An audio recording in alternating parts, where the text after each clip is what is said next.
você pensa todas essas dinâmicas mobilizadas na questão da vacinação e da hesitação vacinal, que é aquilo que você tem estudado, né, mais recentemente? Eu tenho estudado, nem tão recentemente, eu comecei a estudar a não vacinação em 2012. Bem antes bem antes da pandemia. Que é quando o assunto emergiu de uma maneira, Isso. enfim, forte na sociedade brasileira, no mundo inteiro. No mundo inteiro, É. A gente tinha tem uma, que hoje é uma grande colega de pesquisa, Carolina Barbieri, ela me procurou para fazer doutorado comigo em 2011, e ela era uma médica pediatra infectologista que se questionava por que casais de famílias de alta escolaridade aqui de São Paulo e alta renda decidiam não vacinar os filhos. E eu fiquei muito intrigada com essa questão, né? Porque o Brasil, desde a década de 70, foi muito pioneiro em termos da vacinação como uma medida de saúde pública. A gente tem um dos maiores calendários vacinais do mundo, que é gratuito, de acesso universal. A gente tem os imunizantes para as principais doenças imunopreveníveis. E por que em algumas famílias se decide não vacinar era uma questão. Então, mas isso, eu não sei se é uma noção minha meio, claro, completamente leiga, né?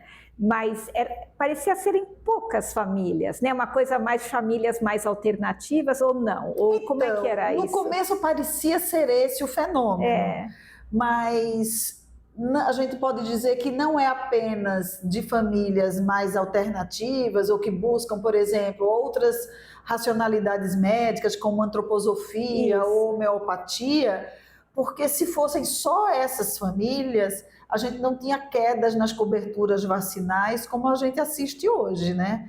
A gente, mesmo antes da pandemia, em 2018 e 2019, nenhuma vacina do calendário infantil alcançou a meta de 90% a 95% de cobertura nacional. Num país em que a gente tem as vacinas gratuitas e o acesso da população à atenção primária, às salas de vacinação nos postos de saúde. Então, assim, pode ter começado com esse pequeno segmento de famílias, que foi um pouco do que a gente viu lá na primeira pesquisa, mas ele se espalhou de uma forma muito interessante. Então, muito antes, vamos dizer, de um certo discurso que começou a aparecer na sociedade anti-vacina. Isso. Então, não, eles já eram um discurso anti-vacina, mas eles eram um tipo específico, essas famílias, era de um tipo específico de discurso anti-vacina. Então, assim, a gente pode acreditar esse movimento anti-vacina contemporâneo, como a gente chama, a publicação de um artigo fraudulento na revista The Lancet, que é uma revista de grande impacto no âmbito da saúde, uma revista inglesa, que um autor chamado Andrew Wakefield associava ou buscava uma associação temporal entre a vacina MMR, né, que é a tríplice viral, que é sarampo, coqueluche e cachumba, e o desenvolvimento de autismo. Isso foi publicado em 1992. Houve uma repercussão imediata, mesmo numa época que não se falava de popularização da ciência, e começou anos subsequentes, assim, 1996, 1997, 1998, assim, poucos anos depois da publicação desse artigo, o movimento anti-vacina, ele tomou fôlego e começou a ser disseminado na internet, e naquela época tinham poucas redes sociais, mas tinham muitos sites de internet, que era o movimento anti-vax, sobretudo norte-americano, europeu, um pouco canadense. E era um medo exagerado que os pais e as mães tinham dos efeitos colaterais das vacinas, ou de uma crítica aos mecanismos de composição das vacinas e de como era a dinâmica de composição desses elementos que eram utilizados na produção das vacinas. Então, de fato, começa, dentre as famílias de maior renda e escolaridade, um questionamento sobre as indústrias farmacêuticas, sobre a legitimidade da biomedicina, e uma questão que gerou um mito muito grande, que é o mito de que a imunidade adquirida pela doença, vamos dizer, a catapora, ela é melhor do que a imunidade conferida pelo imunizante, pela vacina. Uhum. E aí começou um fenômeno, Belinda, que era muito elitizado. Famílias de alta renda e escolaridade começavam a se questionar por que precisavam tomar uma medida de proteção sanitária se os seus filhos se alimentavam bem, dormiam bem, comiam bem e tinham acesso à saúde, a médicos, hospitais, enfim. Talvez o estilo de vida, e sobretudo um estilo de vida mais alternativo, mais natural, gerava uma percepção de não necessidade de vacinar. Uhum. E onde é que entra a família? Entra a família porque, em dois aspectos, eu acho muito relevante. O primeiro aspecto é que essas famílias eram de pais e mães que tinham nascido a partir de metade ou final dos anos 80. Ou seja, esses pais não tinham assistido sequelas físicas da poliomielite, do sarampo e de outras doenças que eram muito comuns nos anos 70 e nos anos 80. Eu lembro disso, era criança, eu tinha a colega com paralisia infantil, né? Eu tive um sarampo muito forte. Isso, né? Então, foram pais que foram eles próprios vacinados, mas por achar que a doença não era mais tão grave ou já estava eliminada, começavam a seguir planos mais alternativos e antimedicina tradicional e decidiam não vacinar, sem pensar numa lógica de proteção coletiva. Porque quando você vacina seu filho, óbvio, qualquer mãe que está ali naqueles primeiros meses, amamentando exclusivamente, se doando, parou de trabalhar, está em casa, cuidando do filho, obviamente, quando ela vai vacinar o filho, ela está pensando no filho. Mas ela deveria estar pensando não só no filho, mas numa proteção coletiva, que a vacina só funciona quando mais de 90% da população também recebe aquela vacina e está vacinada. Né? Mas você sabe que, acho que uma primeira vez que eu entrei em contato com uma mãe jovem, era uma supervisionanda minha, isso eu acho que era anos 90, mais ou menos, que disse que fez a opção de não vacinar os filhos, então era uma psicóloga, uma classe média, meio alternativa tal. Ela me deixou meio chocada porque ela dizia assim, como a maioria da população vacina, eu não preciso. Eu não preciso, a vacina está no ar. Era algo assim. E de fato a vacina estava no ar. Mas para a vacina, mas se todo mundo mas para a vacina estar no ar, ela tem que ter uma cobertura, 90% tem que estar vacinado. Né? Então é uma posição muito... Sobretudo sarampo, que exige coberturas ainda maiores, exige 95% da população vacinada.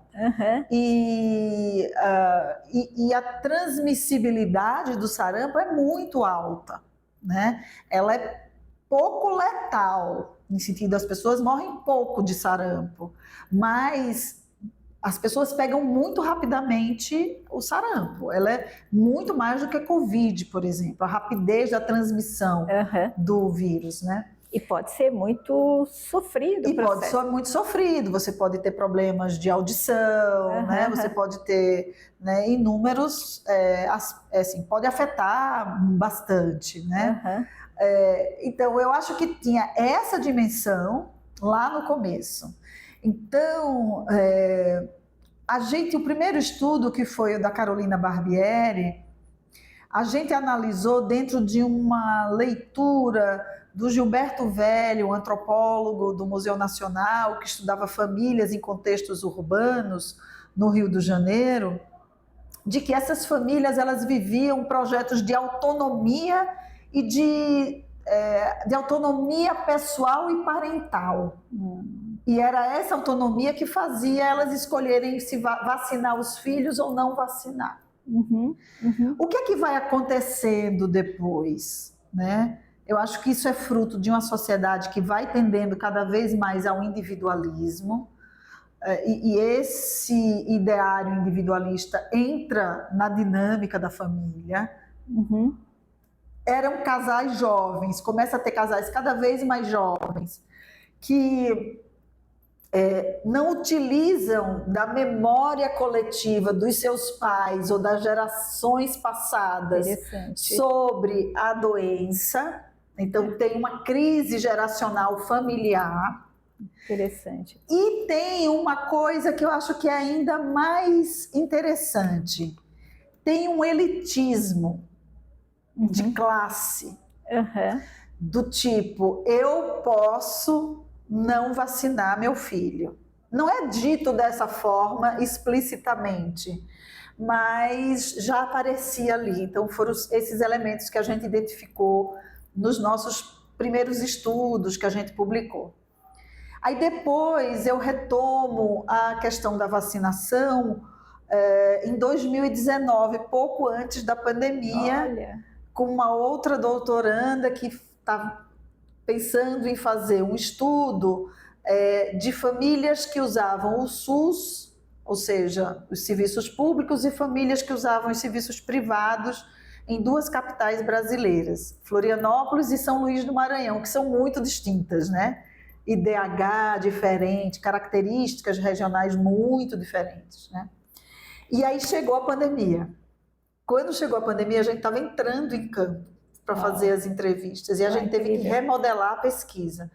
E aí a pandemia, ela trouxe uma nova realidade. Claro. A vacina virou o centro das discussões, inclusive familiares.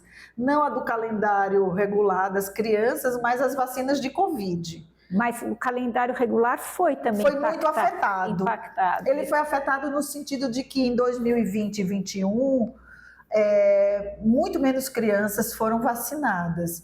Ou porque os postos estavam voltados só mais para o atendimento de Covid, ou porque as famílias tinham medo de levar as crianças para um ambiente de saúde e se vacinar com medo da Covid, né? Então as coberturas gerais caíram todas entre 20 e 21, começaram a subir novamente a partir de 22. Eu estava pensando assim, do ponto de vista ideológico, o debate da Covid impactou. E aí apareceu um aspecto que nunca tinha aparecido aqui no Brasil. A politização das vacinas.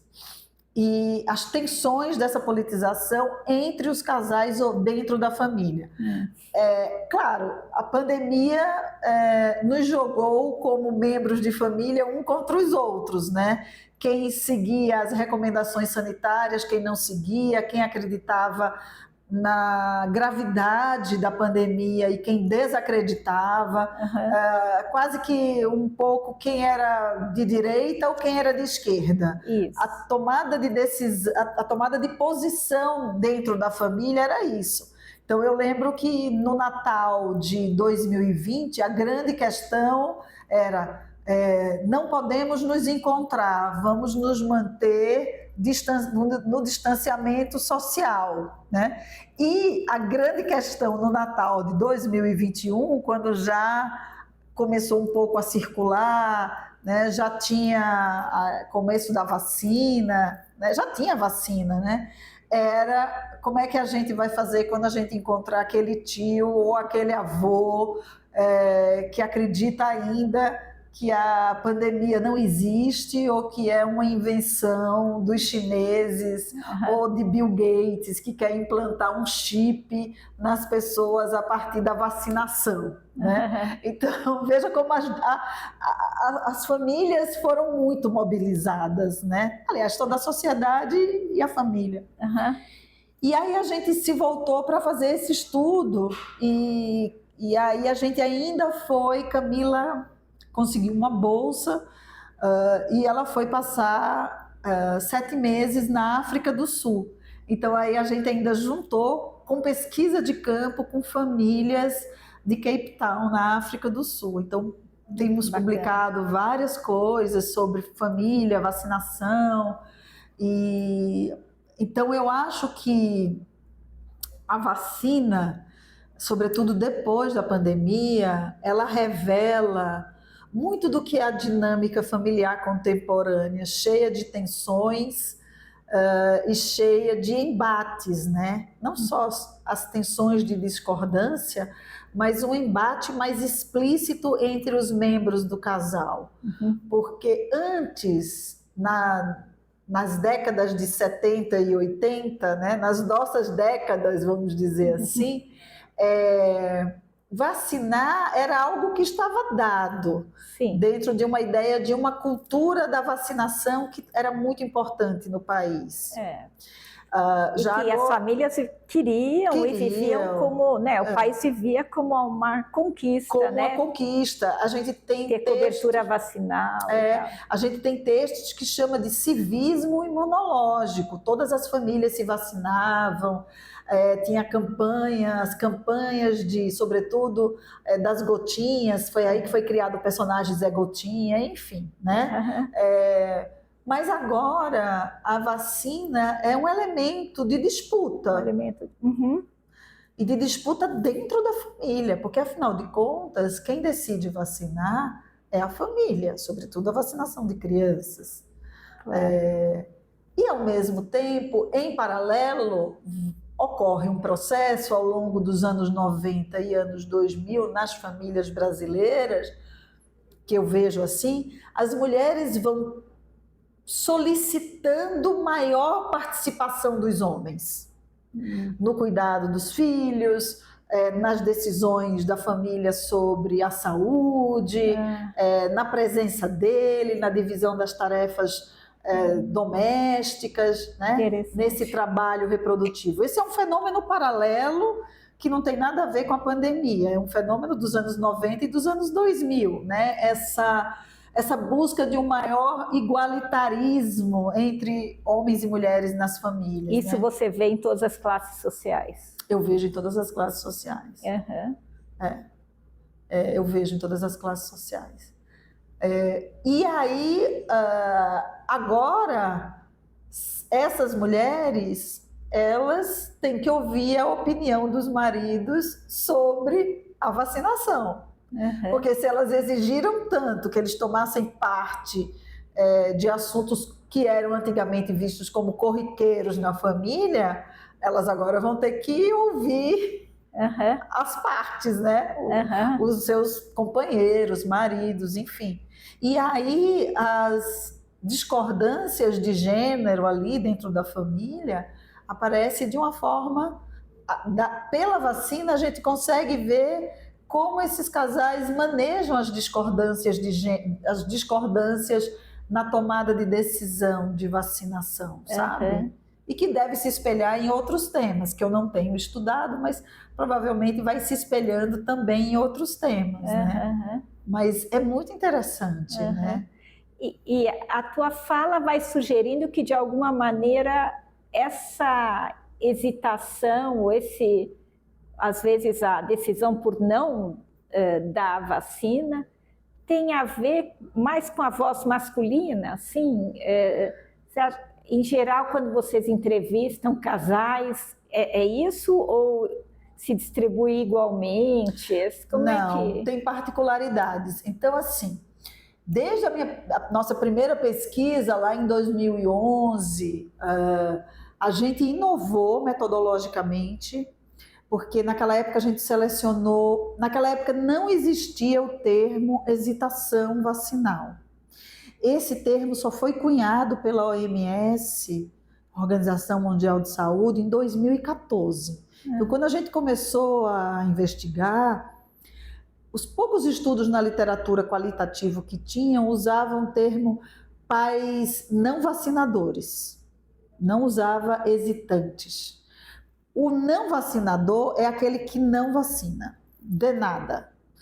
Os hesitantes e o termo hesitação vacinal, ele traz uma ideia de contínuo entre aqueles casais que têm dúvidas sobre uma vacina ou algumas vacinas, aqueles casais que postergam ou customizam aquele calendário vacinal, aqueles pais que dão a primeira dose, mas não dão as doses de reforço de vacina, até os casais que não vacinam por nada.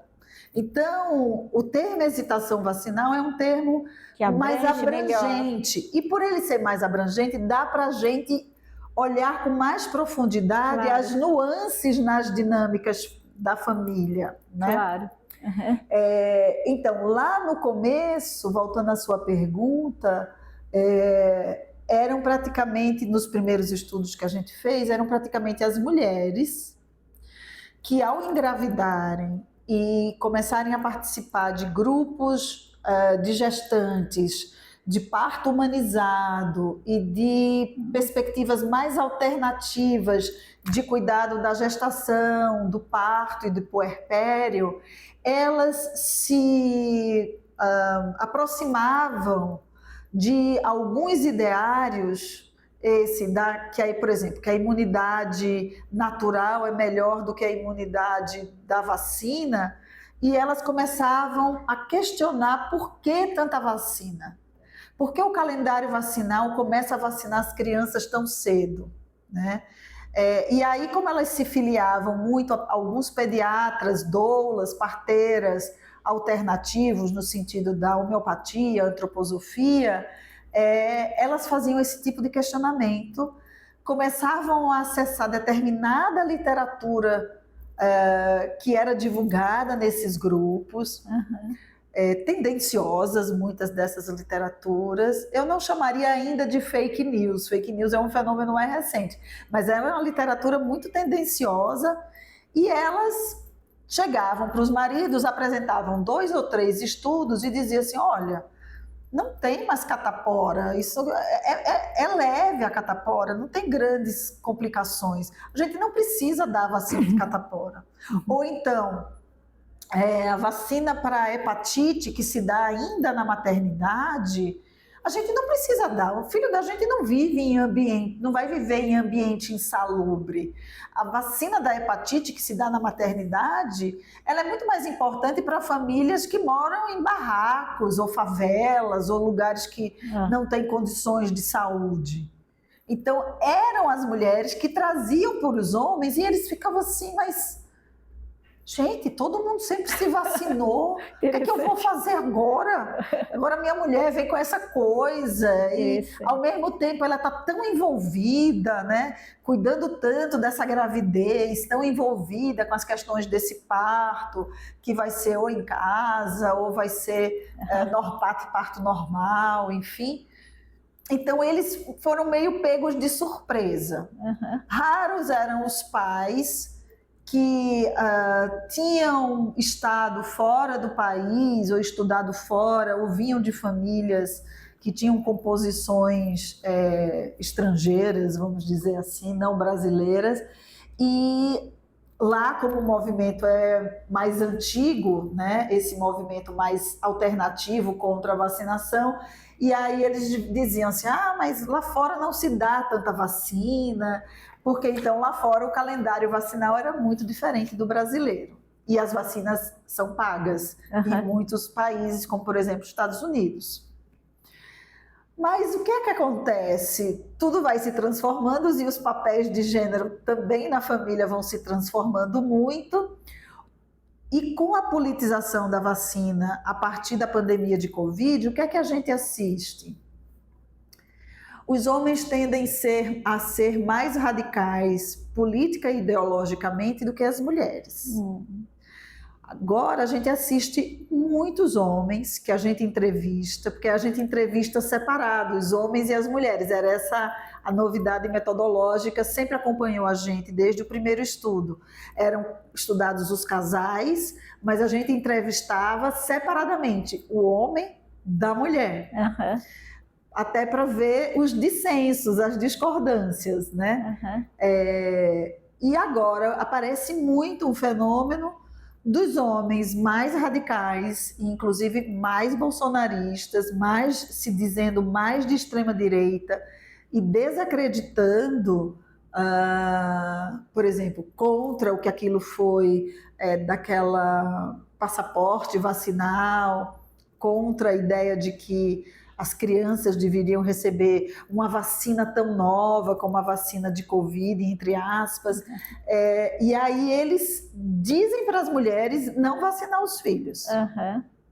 Porque então, num plano mais da sociedade, esses homens eles aderem mais, pelo menos é uma percepção que eu tenho, a esses discursos de extrema direita e mais ideológicos. Então veja como a dinâmica familiar em 2 décadas, menos de 2 décadas, né? Ela muda tanto, né? Em torno de um tema, né? Não, e é interessante porque na primeira abordagem parece que muito do que você dizia também, e você usou esse termo de um certo elitismo, né? Acho que fala muito de uma divisão de classes também, né? É claro que não é só mais concepções sobre parto, sobre cuidado de filhos, né? Bom, a questão toda de gênero, né? Então a mulher que tenha, de alguma maneira, que traz isso para o debate para casa, tal. Mas é interessante como nessa coisa da politização parece que o viés não é tanto, né, um viés de classe, mas parece ser mais um viés ideológico político, né?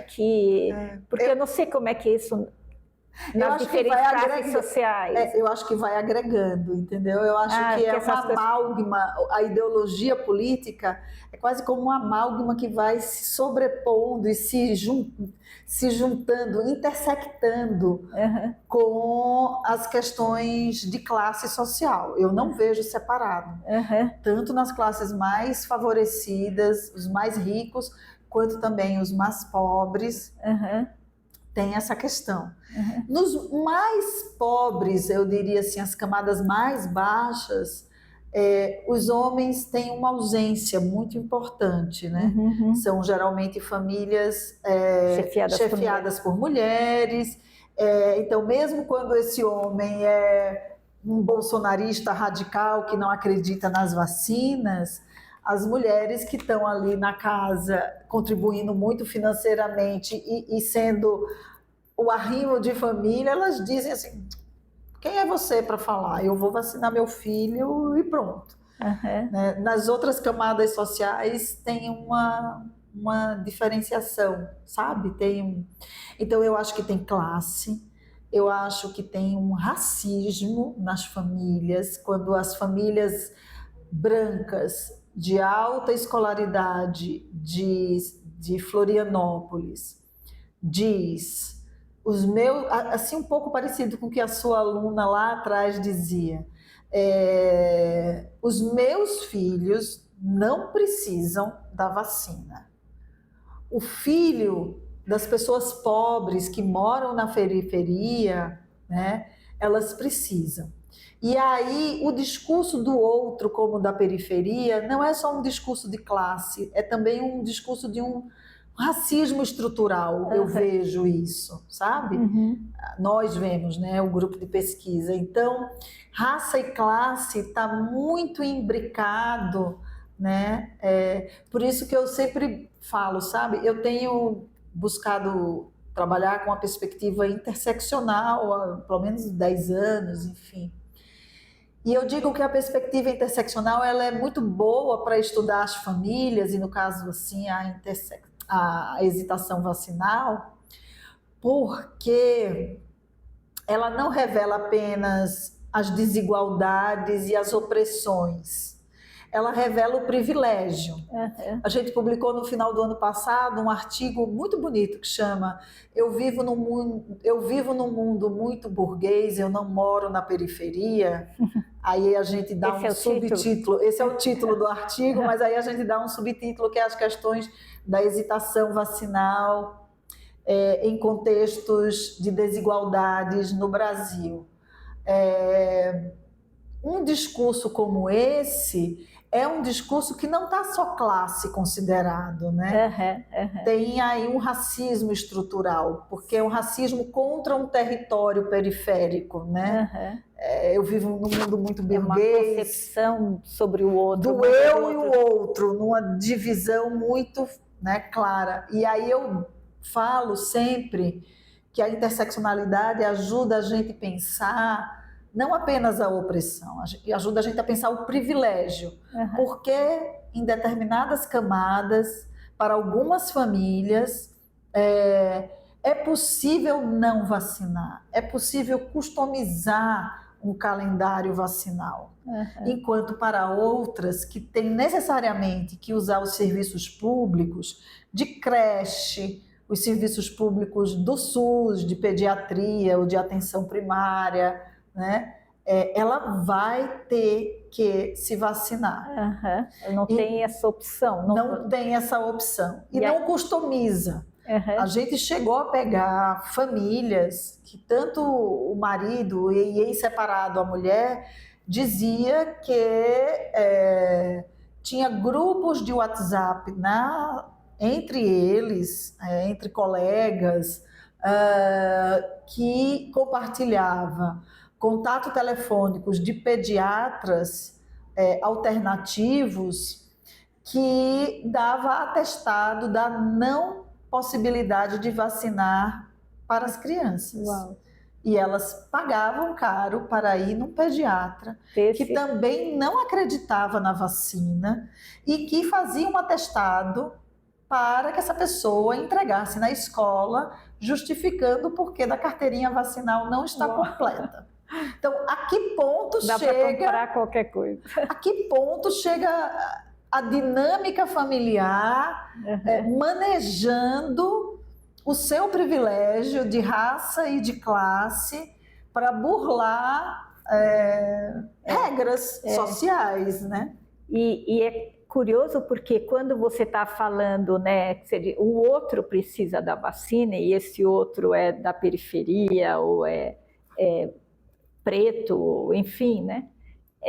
Eu fiquei pensando que retomam as velhas concepções, né, do higienismo das primeiras décadas do século XX, não é? Assim, e como se todo um trabalho, né, da saúde no Brasil, o Sistema Universal de Saúde, né, não tivesse produzido efeito nenhum nesse sentido de pensar uma saúde universal, né? Assim, ela continua. Porque é uma lógica muito utilitarista da saúde e muito individualista, né? Sim, sim. Assim, eu cuido daqueles que estão na minha casa. Interessante. Ou no máximo na minha família de relação, mas não. Não, e é interessante que uma vacina é um bom elemento para denunciar esse elitismo, esse individualismo, porque, como você disse, poderia ser algo através do qual você pensa num coletivo, né? Mas também não, né? Assim, E é muito interessante, eu gosto de estudar, eu nunca estudei infância, eu assim, não conheço quase muito pouco da literatura sobre infância. Mas eu acho que quando eu estudo a hesitação vacinal, não em adultos, mas em crianças, agora eu estou pensando nisso agora, foi um insight que eu tive agora. Eu tenho a possibilidade de voltar o meu olhar para a dinâmica familiar. Porque para um adulto, decidir se você vai tomar vacina ou não é uma atribuição de um sujeito consciente, autônomo. Para as crianças, necessariamente envolve decisões familiares, né? Então, eu não tinha pensado isso, mas é uma boa relação que se faz com as análises sobre dinâmica familiar, tensões entre os gêneros, né? Onde estão colocadas as questões geracionais desses casais muito jovens, porque então a gente entrevista sempre, o critério de inclusão sempre nas nossas pesquisas é de crianças de até 6 anos. Porque é até 6 anos onde estão as principais vacinas do calendário vacinal brasileiro. Depois vem só as vacinas de reforço. Então, se você customiza, se você seleciona alguma vacina ou se você não vacina, está tudo muito mais fresco ali no estudo dessa dinâmica e de como está nessa família, né? Então, eu acho que, embora não estude a infância, eu acho que é um jeito não só de olhar para como a parentalidade, a maternidade, mas para olhar para as dinâmicas familiares. Interessante, não, fico contente que você tenha pensado isso nessa conversa, que legal. Me ocorreu 2 coisas, né? Porque tem um fenômeno que talvez vocês devem ter pensado também em paralelo, porque eu tenho essa notícia como mãe, avó, porque por outro lado, né, pensando em questões de elitismo e vacinação, você tem uma oferta de vacinas que também é para muito poucos, né? Tem algumas vacinas... Por exemplo, tem uma que eu nunca dei para minha filha. Que é, sei lá, R$800 agora. Ou sei lá, tem... Bom, a da herpes, por exemplo... A da herpes é mais para gente, né? É mais para gente, mas cada dose é caríssimo. Então, interessante também essa coisa de vacinas, por outro lado. Tem, porque também é de um elitismo, né? Porque você está falando sempre de uma vacina... né? A gente estava conversando aqui desse calendário, vamos dizer, universal, acessível, você enfatizou isso.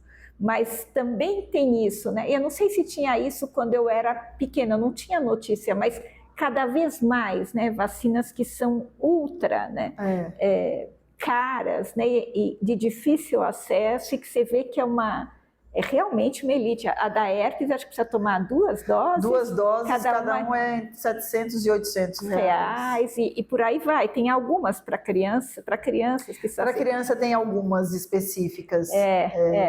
Bom, enfim, isso é uma questão que me surgiu só comentando. E a outra, assim, acho que um pouco para terminar, é se vocês têm alguma possibilidade de medir qual é o impacto, afinal, desses processos, né, que vieram vindo aí, né, você está falando desde os anos 80, né, hoje, passando pela questão da pandemia, dessa politização, qual é o impacto disso em termos, né, enfim, do número, em termos da vacinação, da cobertura, em termos da cobertura e do impacto disso, por exemplo, vira e mexe tem saído matéria em jornal de certas enfermidades que tinham sido erradicadas e que voltaram. E que estão voltando. Eu não sei se tem a ver com, se vocês ligam com isso.